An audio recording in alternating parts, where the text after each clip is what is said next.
கேள்வி ஒன்றாக இருந்தாலும் பதில் எப்படியா இருக்கான், ஆளுக்கு ஏற்ற மாதிரி மாறுபடும். நேரில் வந்துட்டால் என்ன பண்ணிடலாம், எல்லா கேள்வியும் கேட்டு தெளிவாக. அதுக்கு தான் சத் சங்கம்.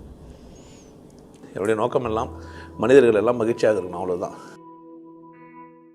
சி வா யோ கி 4 எழுத்து, சி வ கு மா இர் 5 எழுத்து. இது முதல் வித்தியாசம். ரெண்டுமே சீல தான் ஆரம்பிக்கும், ஆனால் வேறு மாதிரி முடியும். சிவயோகியை அப்படின்னா கொஞ்சம் மதிப்பாகிற மாதிரி மற்றவங்க நினச்சிப்பாங்க. சிவகுமாரன் கூட மதிப்பாக தான் நினச்சிப்பாங்க. இப்போ தான் அண்மையில் வள்ளலார் செய்தக்கோ போய்கிறாரு போட்டுப்பாங்க. சிவகுமார்னால் டக்குன்னு ஞாபகத்துக்கு வரும் நடிகரை. ஏன்னா ஃபெமிலியரை தான் நம்ம மூலையில் வச்சு நிற்போம். நிறைய மூலையில் யார் வந்தாங்களோ அவங்களுக்கு தான் தெரியும். அதே என் பொண்டாட்டிக்கிட்டே என் அம்மா கிட்டெல்லாம் போய் சிவகுமார்னா டக்குன்னு நான் தான் ஞாபகம் வருவேன், நடிகன் வரமாட்டான். சொல்ல முடியாது எங்கள் அம்மாவுக்கும் என் பொண்டாட்டிக்கும் கூட சிவகுமார் ஞாபகம் வரலாம், வாய்ப்பு இல்லை. இல்லை பிள்ளைய தான் மூலையில் வச்சு நின்றுன்ற அவசியம் கிடையாது. சிவயோகின்னா நிறைய பேர் வயிறு எரிஞ்சு சாகலாம். இந்த பேரை போய் இவன் வச்சுக்கிறானே, என் அப்பன் பேரும் அவன் வச்சுக்கிறான்னா ஒருத்தன். வித்தியாசம்லாம் கிடையாது. நாயின்னு வச்சா கூட காடுன்னு படிக்கிறவங்கிறான். டாகு தான். இப்படி போட்டால் எப்படி அது காடு ஆகிடும். எந்த பேர்லையுமே எதுவுமே இல்லை, ஒரு அடையாளம் தான். நான் அடையாளப்படுத்துறதுக்கு சிவயோகின்னு வச்சுக்கிறேன், அவ்வளோதான். எனக்கு என்ன அடையாளப்படுத்துறதுக்கு எங்கள் அப்பா எங்கள் தாத்தா வச்சது சிவகுமார்னு. நானும் என்ன அடையாளப்படுத்திக்கிறதுக்கு வச்சுக்கின பேர்.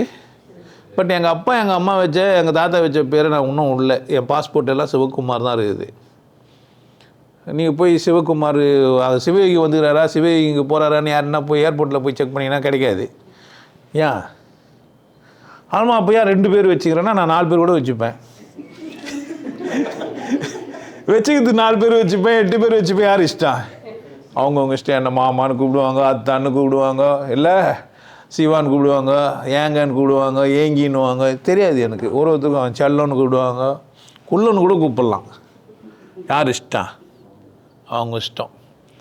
ஐயானே கூப்பிடலாம், அப்பான்னு கூப்பிடலாம், அண்ணன்னு கூப்பிடலாம், என்னை எப்படியெல்லாம் கூப்பிட்டுக்கலாம். யாரும் இஷ்டம். எனக்கு கூப்பிட்றதுக்கு பிடிச்ச பேர் எனக்கு சிவயோகின்ட்டு. நீங்கள் எல்லோரும் என்னை சிவயோகின்னு கூப்பிடலாம். அல்மா பேர் வச்சுட்டு கூப்பிடாமல் இருக்கிறதுக்கெல்லாம் நான் பேர் வைக்கல. அல்மா பேர் சொல்லி கூப்பிட்றிய மரியாதை இருக்கிறதில்ல. சிவயோகின்னு சொல்லும்போதே என்ன தான், கும்பிட்ற சாமி மாதிரி தான் பேரே. எனக்கு என்ன தான் கும்பிட்ற சாமி. அப்போ என்ன தான் பேர் கூப்பிடுங்க நீங்கள் என்ன? ஆமாம், கும்பிட்ற சாமின்னு. அப்போ சிவயோகின்னு சொல்லும்போதே நீங்களே கொஞ்சம் என்ன ஆகலாம். அதுக்கு தான் நான் நிறைய பேரை சிவயோகின்னே வைக்க சொல்லிக்கிறேன். ஆளுக்கு சிவயோகின்னே யார் வேணால் வச்சுக்கலாம். ஸோ சிவகுமார் இயல்பாக யாரோ ஒருத்தர் முன்னாடி பாரம்பரியமாக வரல, எவனா குழந்தை போந்தால் அதுக்கு எதனா ஒரு பேர் வச்சு கூப்பிடணும். அப்படி தானே நம்பர் வச்சு கூப்பிடுறாரு. இப்போ தான் ஒருத்தர் ஏலன் மாஸ்க் அவன் பிள்ளைக்கு நம்பர் வச்சுக்கிறார், தெரியுமா உங்களுக்கு? அப்படி ஒரு தகவல் கேள்விப்பட்டேன். சும்மா பேரை வச்சுன்னுக்கிறோம் நம்ம நல்லா இல்லைன்ட்டு. உனக்கு ஒரு நாள் போனாக்கா ஆதார் கார்டில் இருக்கிற நம்பர் கூப்பிட்டு சொல்லிவிட்டு கூப்பிட்டு நிற்பாங்க. ஆமாம், 555131334 யாருன்னு கூப்பிட்டாங்கன்னா.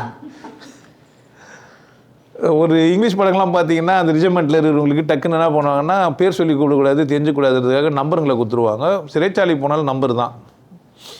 கைதி எண் 7, கைதி எண் 6, கைதி எண் 6 அப்படின்வாங்க. ஏன்னா பேருங்களை ஞாபகம் வச்சுன்னு நிறுத்த முடியாதுன்ட்டு. இன்னும் சில இடத்துல போனீங்கன்னா அப்பன் பேரை கூட சேர்த்து சொல்லுவாங்க. சிவகுமார்னு சொல்ல மாட்டாங்க, கந்தசாமி சிவகுமார்னுவாங்க. அதுமா கந்தசாமின்னு கூப்பிடுவாங்க, சிவகுமார் விட்டுருவாங்க. அதுமா நம்ம பேரை வந்துடும், கந்தசாமி கூப்பிடுவாங்க, அப்பா கூப்பிட்றாங்களா நம்மளை கூப்பிட்றாங்களான்னு தெரியாது. ஆமாம், வெளியெல்லாம் போனீங்கன்னா அது ஒரு பெரிய பிரச்சனை இருக்குது. ஃபஸ்ட் நேம்னுவான் இப்போ கூட ஃப்ளைட்டில், எதுன்னு தெரியாது நமக்கு. சர்நேமா ஃபஸ்ட் நேமா? அது சர்நேமுக்கும் ஃபஸ்ட் நேமுக்கும் வித்தியாசம் இருக்குதா? அது 10-15 வாட்டி ஃபார்ம் ஃபில்அப் பண்ணி ஏர்போர்ட்டில் போய் டிக்கெட்டில் போட்டால் தான் உனக்கு தெரியும் ஃபஸ்ட் நேம்னா எதுன்ட்டு. இல்லைனா கட்சி வரைக்கும் ஃபஸ்ட் நேம்னா நம்ம பாஸ்போர்ட்டில் ஃபஸ்ட் நேமே வேறு பேர் இருக்கும், அப்போ பேர் ஏற்றிருப்பான். அவன் கேட்குறப்ப ஃபஸ்ட் நேம் எதுனாக்கா எது உன்னை கூப்பிட்றாங்களோ காலிங் நேம்னுவான். மாதிரி சிவகுமாருக்கும் சிவயோகிக்கும் என்ன வித்தியாசம்னா ரெண்டும் ஒரு பேர் தான், இதுதான் வித்தியாசம். மற்றபடி சிவயோகியும் நான் இல்லை, சிவகுமாரும் நான் இல்லை. அப்போ நீ யார் தான்? நான் ஏதோ ஒரு பேர் சொல்லி எப்போனா கூப்பிட்டா அது என்னை பார்த்து கூப்பிட்டா நான், வேறு யாருன்னா பார்த்து கூப்பிட்டா அது நான் இல்லை. நீங்கள் பாட்டு நல்லா திட்டி நிற்கிறீங்கன்னு வச்சிங்களேன், நான் என் எதிர்வே சிவயோகி ஒரு பொறும்போக்கு அது நான் இல்லையே. ஆமாம், என்ன சிவகுமார் திட்டினா சிவகுமார் நான் இல்லையே, சிவயோகின்னுவேன். ஏன் எதனா ஆபத்து வந்தால் அது யாருக்கே? 2 பேரில் ஏதோ ஒன்றுக்கு. ஆமாம், ஆபத்து இல்லாத பேர் எனக்கு. புரியுதா நான் சொல்கிறேன்? 2 பிரச்சனை வந்தேன்னா எதுக்கு அதுக்கு தான் 2 பேர். இப்போ 2 பேர்னாக்கா நம்ம என்ன பண்ண ஒரு மருள் விட்டாக்கா பிரச்சனை அண்ணன் தம்பி இது நம்ம அது மாதிரி அதில் வந்து குமாரை போட்டுக்குது. சிவான்னா சிவன், குமார்னா அவனுடைய புள்ள. அது பிள்ளையா மட்டும் பிறந்தவன். சிவன்னா சிவன், யோகினா அவனை கூட போய் சேர்ந்துட்டுவேன். புள்ள தான் விண்ணாயிட்டாரு. இப்போல்லாம் இதிகாச புராண கதை எழுதுவங்களா இருந்தாக்கா சிவனுக்கு நான் வந்து 3வது பிள்ளையாக பிறந்தேன்னு இல்லை 4வது பிள்ளையாக பிறந்தேன்னு எழுதுவாங்க. இப்போ முருகர்னு ஒருத்தர் இருந்துக்கிறார் குருவா, அவரும் ஒரு பிள்ளையாகிட்டாங்க. விநாயகர் அல்லது கணபதினு ஒன்று வந்து உருவாக்கிக்கிறாங்க. அழுக்கு தட்டி போனதான் புள்ள பெற்றது இல்லை, முருகனும் பெற்றது இல்லை. 6 பேர்கிட்ட பிறந்து சேர்ந்து தலைங்களை வாங்கி போட்டு வச்சுன்னு கதை கதையாக சொல்லி வச்சுருப்பாங்க. இது மாதிரி இப்போவும் புராண கதைகள் எதனா யாருன்னா இருந்தாங்கன்னா இப்போல்லாம் அந்த மாதிரி கதைகள்லாம் எதனா ஒத்துக்க மாட்டீங்க. நீங்கள் சண்டைக்கெல்லாம் வருவீங்க. அப்போல்லாம் கதை எதனாவே போதும் ஒத்துப்பான். இப்போ பழைய கதைங்க தான் ஒத்துப்பாங்க. புதுசு புதுசாக ஏதாவது ஒரு கதை எதனா ஒத்துப்பாங்கன்னு நினைக்கிறீங்க? இல்லைங்க கடவுள் அப்படி கிடையாது, இப்படி இருக்கிறாரு அப்படின்னு சொன்னால் ஒத்துக்க மாட்டீங்க. ஏன்? பழைய கதையை தான் ஒத்துப்பீங்க. புதுசாக எதனா ஒரு 10,000 20,000 முன்னாடி ஒரு கதை சொன்னிருந்தானுங்கன்னா அந்த கதையை என்ன பண்ணுவீங்க? இப்போ நீங்கள் ஒத்துப்பீங்க. இப்போ எதனா ஒரு கதை சொன்னால் ஒன்றும் வேணா நானே இருக்கிறேன், கடவுள் எனக்கு வந்து இப்போ இறங்கிக்கிறாரு, இப்போ நான் சிவயோகி, சிவயோகி கிட்ட மட்டும்தான் கடவுள் பேசுவார், இப்போ நான் சிவகுமாரி என்னை கூட கடவுள் பேச மாட்டேன்றாரு. நீங்கள் கன்ஃபியூஸ் ஆகிடுவீங்க. இப்போ நீங்கள் யார் தாங்க? இல்லை கடவுள் என்னை கூட பேசும்போது சிவயோகி, கடவுள் என்னை கூட பேசாத போது நான் யார்? சிவகுமார். அப்போ டக்குன்னு பேசுவேன். இப்போ சிவயோகி பேசுகிறேன் அப்படின்னா நீங்கள் உசாராக பேனாலாம் எடுத்து வச்சுப்பீங்க. சிவகுமார் பேசுகிறேன்னா பேனாலாம் எடுத்து மூடி வச்சுட்டீங்க. யார் இஷ்டம்? அதனால் சிவயோகி சிவகுமார் இதெல்லாம் ஒன்றும் பிரச்சனை இல்லை. அதெல்லாம் பிரச்சனையாக இருந்தால் சொல்லுங்கள், உங்களுக்கு எது பிடிதோ அப்படி கூப்பிட்டுக்கலாம். ஆனால் நான் திரும்பி பார்க்கணுன்னா சிவயோகின்னு கூப்பிட்டா திரும்பி பார்ப்பேன். சிவகுமார்னு போட்டாக்கா திரும்பி பார்க்க மாட்டேன். ஏன்னா நான் எனக்கு சொல்லிக்கின பேர் என்னவா இருக்குதுன்னா சிவயோகியாக இருக்குது. நான் முன்னாடி போகிறேன், என் பேர் சொல்லி கூப்பிட்றாங்கல்ல, சிவகுமார் அப்படின்னு கூப்பிட்டா என்னை கூப்பிட்ற மாதிரியே தோணாது. சிவயோகின்னா என்ன தான் கூப்பிட்றாங்க திரும்ப. அதே இந்த மாதிரி ஏர்போர்ட்டு அங்கெல்லாம் போயிட்டுன்னு வச்சிங்களேன், சிவயோகின்னு போட்டால் கூப்பிட்டா திரும்பி பார்க்க மாட்டேன்.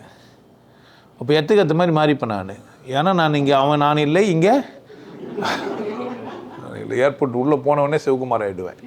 அந்த என்ட்ரி பண்ணும்போது பாஸ்போர்ட் கொடுத்துட்டு பண்ணுவார்ல, என்னை மூஞ்சி பார்த்துட்டு உள்ளே அனுப்பார்ல, அவர் என்னை இப்படி பார்த்தோன்னே உள்ளேருந்து சிவயோகி வெளியே போயிடுவான். ஃப்ளைட்லேருந்து வெளியே வந்துடுவோன்னா லக்கேஜெல்லாம் எடுத்து காரில் வச்ச உடனே சிவகுமார் அங்கேயே போயிடுவார். எங்கே? ஏர்போர்ட்லேயே. ஆமாம், ஏறி காரில் வந்து யாராக இருப்பார்னா சிவகுமார் இல்லை, சிவயோகி தான் இருப்பார். இது மாதிரி இவங்களுக்குள்ளே நான் பேசும்போதெல்லாம் யார் தான்? சிவயோகி தான். பட் அஃபிஷியலாக எங்கன்னா போய் கொடுத்தா சிவகுமார் நிறைய வேலை செஞ்சுட்டு உழைச்சிட்டு வந்துக்கிறாரு, சிவயோகி உட்காந்துன்னு பேசின்னு சம்பாதிச்சுன்னுக்கிறாரு. இப்படி கூட சொல்லலாம். சிவகுமார் உழைப்பாளி, சிவயோகி ஏமாளி, ஏமாத்துறவன். உங்கள் இஷ்டம். என்னை எப்படி ஒன்றா என்ன பண்ணிக்கங்க வரையறுத்து. ஆனால் எனக்கு தெரியும் நான் நல்லவன், எனக்கு தெரியும் நான் உங்கள் எல்லாருக்கும் நல்லா இருக்கணும்னு பேசுகிறவன். எனக்கு தான் தெரியும். உங்களுக்கு தெரியலன்னா அது என் பிரச்சனையாக இது. ஆனால் யாருக்கு தெரியும்? எனக்கு என்ன நல்லா தெரியும். நான் யார்? எல்லாம் நல்லா இருக்கணும்னு நினைக்கிறேன் சார். அப்போ என்ன நல்லா இருக்கணும்னு நினைப்பீங்களா? யாராக இருந்தாலும். உனக்கு கொலை பண்ண வரவனை நீ நல்லா இருக்கணும்னு நினைப்பியா? சத்தியமாக நினைப்பேன். ஏன்டா கொலை பண்ணி பாவத்தை சேர்த்துக்கிற, கொலை பண்ணாதன்னா அவனா நினச்சிப்பானா, பயின்ட்டான் கொலை பண்ணாதன்றானுவான். ஆனால் நானாக தான் சொல்லுவேன், என்னை ஏன்டா திட்டுற, இப்படியே சொல்லுவேன், என்னை ஏன்டா திட்டுறதுனால உனக்கு என்ன நஷ்டம்? நான் நல்லவனாச்சுடா, என்னை திட்டின்னா ஆகிடுவேன். என்னை பழிக்காதன்னே சொல்லுவேன். என்னை பழிக்காத, நல்லதில்லை, நீ நல்லா இருக்க மாட்டேன் என்னை பழிச்சா. இதெல்லாம் சொல்லுவேன் நான். அது மீறி பழிச்சா நானே பண்ண முடியும்? கணக்கு என் கையில் இல்லை. நான் உன்னை எதிர்க்க வேண்டிய அவசியமே எனக்கு இல்லை. எல்லோரும் நல்லா இருக்கணும்னு நினைக்கிறது மட்டும்தான் என் வேலை. அது சிவயோகி இருந்தாலும் சரி, சிவகுமாராக இருந்தாலும் சரி. ஆனால் 2 பேருக்கும் அந்த ஒற்றுமை இருக்குது. ஆனால் சிவகுமார் உழைப்பாரி, உழைச்சவர். அஃபிஷியலாக அவர் என்னவாக தான் இருப்பார்? சிவகுமாராக தான் இருப்பார். அன்அஃபிஷியலாக நான் யார் தான்? சிவயோகி தான். இந்த காமன் மேன் இந்த உலகத்துக்கு என்னை யாருன்னா கூப்பிடணுன்னா சிவயோகின்னா டக்குன்னு நான் எழுதின புத்தகங்கள்லாம் சிவயோகி தான். சிவகுமார் இல்லை. ஏன்னா அது சும்மா பேர். சிவயோகின்றது வரலாறில் போய் தேடி பார்த்தா யாரும் கண்டுபிடிக்க மாட்டாங்க. ஆஃபீஸில் எல்லாம் தேடினா கிடைக்க மாட்டார். புரியுதா நான் சொல்லிட்டேன்? அதனால தான் விக்கிபீடியாவில் ஒன்றும் கூட ஒத்துக்க மாட்டேன்றான். இவங்களாம் எழுதுறவங்களாம் நினச்சிக்கிறாங்க, ஒத்துக்கலைன்னு அவங்க நினச்சிக்கிறாங்க. கிடையாது, கடவுளுக்கு பிடிக்கல. சிவயோகின்றது ஒரு மாய பின்பம். அது வந்தது, அது வாழ்ந்தது, அது போயிடுச்சு. சிவகுமார்ன்றது அஃபீஷியலாக இருக்கிறான், போய் செக் பண்ணாக்குன்னா ஆவான். இப்போ டேட் ஆஃப் பர்த்து, ஆஃபீஸில் வேலை செஞ்சது, ஃபேக்ட்ரிலாம் வேலை செஞ்சுக்கிறேன். சிறைச்சாலைக்கு வர போயிட்டு வந்துக்கிறேன். அங்கே சிறைச்சாலைலாம் எழுதி வச்சுருப்பாங்க, சிவகின்னு எழுதிருக்க மாட்டாங்க. என்ன எழுதியிருப்பாங்க, சிவகுமாருக்கு இங்கே தழும்பு இருந்தது, இங்கே அடையாளம் இருந்தது, இந்த நாள் வந்தார், இங்கே சிறையில் இருந்தார், இவ்வளோ நாள்னு. புரியுதா நான் சொல்கிறேன்? எனக்கு ஒரு வரலாறு இருக்குது, நீங்கள் எழுத கட்டி விடும். சிவகுமாருக்கு சிவயோகியான வரலாறு நீங்கள் தான் வச்சுக்கணும், புத்தகம் படிக்கிறது போகிறதெல்லாம். இதுதான் வித்தியாசம். பட் அஃபீஷியலாக என்ன பண்ணால் அது சிவகுமார். என் மனம் என்னுடைய நான் புரிஞ்சுக்கிந்து நான் எதனா உங்களுக்கு செஞ்சால் அது சிவயோகி. உங்களுக்கு எல்லாருக்கும் ஒரு விஷயம் சொல்கிறேன், ஆனந்த வாழ்வு அப்படின்ற ஒரு கோர்ஸ் யூடியூப்பில் போட்டு வச்சுக்கிறேன். Happy life course. நீங்கள் மெம்பர் ஆனீங்கன்னா ஆனந்த வாழ்வு கோர்ஸை நேரடியாக நீங்கள் யூடியூப்பில் பார்க்கலாம். ஃபேமிலியாக டிவியில் போட்டுனா பண்ணலாம், எல்லாரும் ஃபேமிலியாக போட்டு பார்க்கலாம். ஒருத்தர் தான் சப்ஸ்கிரைப் பண்ணீங்க, 5 பேர் 6 பேர் என்ன பண்ணலாம், நீங்கள் அதை பார்க்கலாம். வாய்ப்பு பயன்படுத்திக்க. நல்லா இருங்க, சிறப்பாக இருங்க, கொண்டாட்டமாக இருங்க. உங்களை நீங்கள் மதிப்பு மிகுந்தவராக மாற்றுறது உங்கள் கையில் தான் இருக்குது. நல்லா இருங்க. நான் ஒரு வாய்ப்பு என்னை பயன்படுத்திக்கலாம். நல்லது.